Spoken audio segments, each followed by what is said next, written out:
नमस्कार दोस्तों, आज बात करूं कंसिस्टेंसी, रेगुलरिटी, नियमित, बार बार, रिपीटिशंस। किसी भी चीज को करने में अगर हम उसको परिपक्व बनाना चाहते हैं, उसमें महारत हासिल करना चाहते हैं, तो हमें उसको सतत करना पड़ेगा, बार बार करना पड़ेगा। कबीरदास जी का दोहा है कि करत करत अभ्यास के जड़मत होत सुजान, और रसरी आवत जात तो सिल पे पड़े निशान। रोज रोज अभ्यास करने से जड़ बुद्धि भी सक्षम हो जाता है। जैसे पत्थर पे रसरी खींचने से निशान पड़ जाता है, वहां वो अपनी छाप छोड़ देता है। तो ये चीज है सतत बार बार करने का उदाहरण। मैं एक और एग्जांपल देना चाहूंगा यहाँ पे। ब्रूस ली साहब, जो जाना माना नाम है, उन्होंने एक चीज अपने उसमें वक्तव्य में कही है कि एक ही किक को अगर एक बार एक किक मारे, दूसरी बार दूसरी किक मारे, तीसरी बार तीसरी किक मारे, तो उसका कोई परिणाम नहीं निकलेगा। 5000 किक्स हम एक एक बार मारें तो उसका कोई परिणाम नहीं निकलेगा, बशर्ते कि एक ही किक को हम 5000 बार मारें तो उसमें परफेक्शन आएगा। तो उन्होंने उस व्यक्ति की इज्जत की जो एक ही किक को 5000 बार मारने का रियाज, प्रैक्टिस करता है। हाँ? वही चीज एक और कहानी से आपको मैं कहूं कि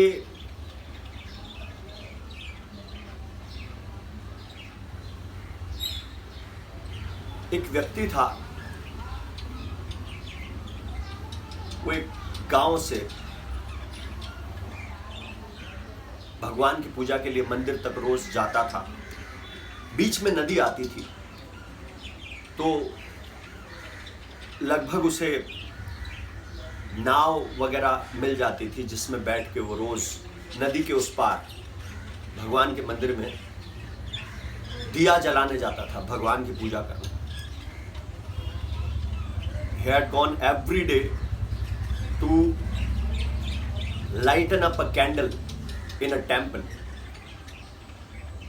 that was situated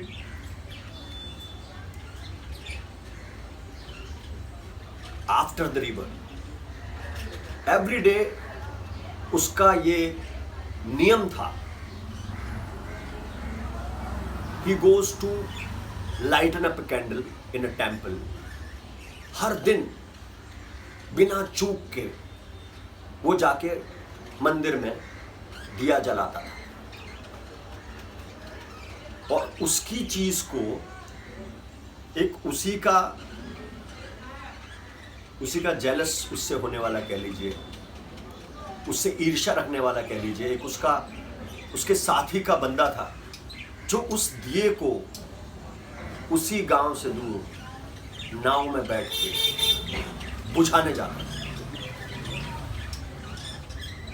वो सोचता था कि इसकी प्रे पूरी नहीं होनी चाहिए, ये भगवान से जो भी मांग रहा है इसका पूरा नहीं होना चाहिए। ये दिया जलाने जाता था और ये दूसरा वाला दिया बुझाने जाता था।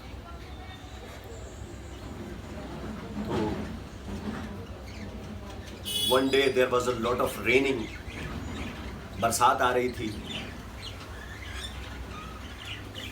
तो जो दिया जलाने वाला था वो नदी के किनारे तक गया। उसने देखा कि आज नाव वगैरह नहीं है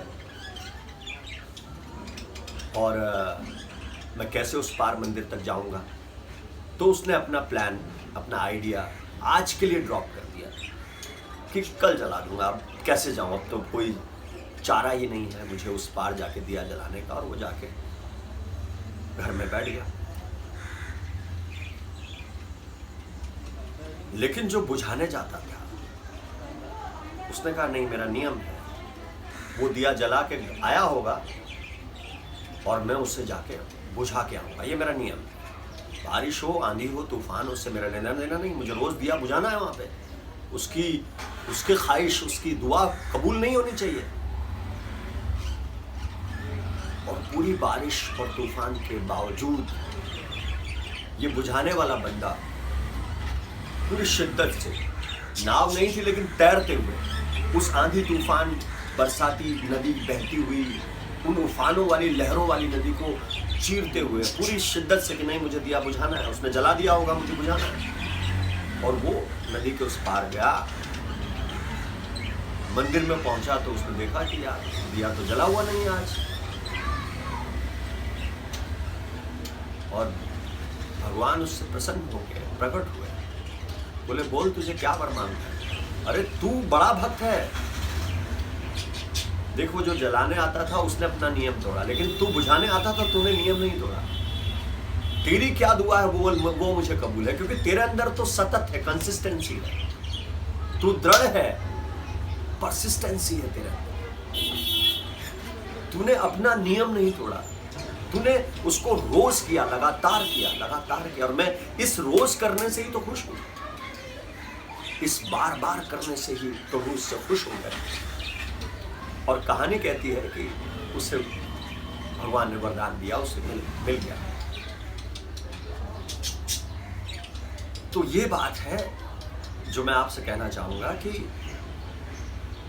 कोई भी चीज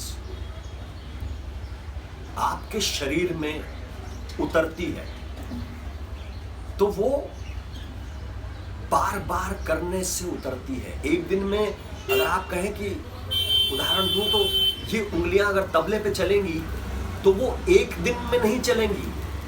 उसके लिए जितने भी महारथी हमारे तबला वादक है हमारे हिंदुस्तान के, उन्होंने सतत रियाज किया होगा, तब वो पानी की तरह तबले पे चलती रही है। कोई भी चीज 1 या 2 दिन या 3 दिन या 4-5 दिन में आपके ऊपर उतरती नहीं है, उसको आपको रोजाना नियम से करना होता है। आप अपने मस्तिष्क से उसको शरीर को सिखा देते हैं, आपके बॉडी के लैंग्वेज में वो चीज उतर जाती है। आप रोज करते हैं चीज को, रोज करते हैं, आपका शरीर उसका अभ्यस्त हो जाता है। और फिर वो अभ्यस्त होना ही काफी नहीं है, उस अभ्यस्तता को सतत हर रोज उसको करना ही होता है। जब तक आप उससे ये कला या कोई भी चीज आप अपने शरीर से करवाना चाहते हैं तो वो एक दिन की देन नहीं होगी, वो हर रोज का रियाज होगा। और आप फिर उसमें मुकम्मल, पारंगत, निपुण होते जाएंगे। और उसकी भी कोई लिमिट नहीं है, सीमा, क्योंकि कोई और भी उस सततता से कर रहा होगा। तो आपको अपनी जगह को, आपका कंपटीशन, आपकी लड़ाई अपने आप से होनी चाहिए। जो आपने कल कर दिया उससे आज आपका अभ्यास और ज्यादा गहरा होना चाहिए। आपको उसमें आज के दिन और ज्यादा करना है। और ये लेवल बढ़ते फिर लोग मिसालें देने लग जाते हैं, यार वो उसका देखना, उस चीज़ में उसकी क्या महारत है, जैसा वो करता है वैसा दूसरा नहीं करता। उसमें जितने भी दुनिया के बड़े बड़े लोग जो जिन्होंने अपने नाम पहुंचाए होंगे, वो किसी एक चीज़ को पकड़ के और फिर वहां तक पहुंचे होंगे। एक और कबीरदास जी का दोहा जुड़ी हुई इससे लाइन याद आ रही है कि एक साधे सब सधे, एक साधे सब सधे, सब साधे सब जाए। अगर एक चीज को हम साधते हैं, एक चीज को हम पकड़ लेते हैं, और उसका नियमित हम प्रयास करते हैं, तो फिर वो हमारी साधना हमें उस चीज को प्राप्त करवा देती है। और फिर एक बार जब आप वहां पहुंच गए, फिर आप 50 चीजें करो, 50 चीजें आप करो, थोड़े आप सबको कोशिश करो, लेकिन जब तक आप उस एक को नहीं साधते हो, तब तक आपकी पहचान बनना मुश्किल है। आप किसी एक चीज की महारत आपके अंदर हो जाए तो लोग कहने लगेंगे आपसे, यार वो भले आप सुतार हैं, कारपेंटर हैं, आप दरवाजा बहुत अच्छा बनाओ, आप अगर कुक हैं, आप बिरयानी अच्छी बनाते हैं, आपका नाम हो जाएगा, भाई हैदराबाद की बिरयानी खाना यार, कमाल की बात है उसमें यार, क्या मजा है उसमें। तो वो एक चीज से ही आपको वो परिभाषा मिल जाएगी जो आप जीवन में चाहते हैं। उसके बाद फिर आप 50 काम कर सकते हैं, मगर वो एक की साधना, एक लक्ष्य को पकड़ना जीवन में, अपने अंदर ढूंढना कि क्या ऐसी बात है जिस पर मैं काम करूं और उससे मुझे पहचान मिल जाए। क्योंकि अरबों लोग हैं इस दुनिया में, सब अपने अपने क्षेत्र में लगे हुए हैं, सारे घोड़े दौड़ रहे हैं, रेस चल रही है, तो कोई एक ऐसा माध्यम आप पकड़ लें, कोई एक ऐसा लक्ष्य आप निर्धारित कर लें और फिर उसको आप हर रोज 100% अपने जहन को आप उसमें लगा दें, अपने शरीर को आप उसमें झोंक दें, तो फिर आपको उसमें निपुणता, पारंगतता जरूर मिलेगी, ऐसा मेरा मानना है। तो ये आज के लिए मन की आपसे बात करो इस विषय में। धन्यवाद।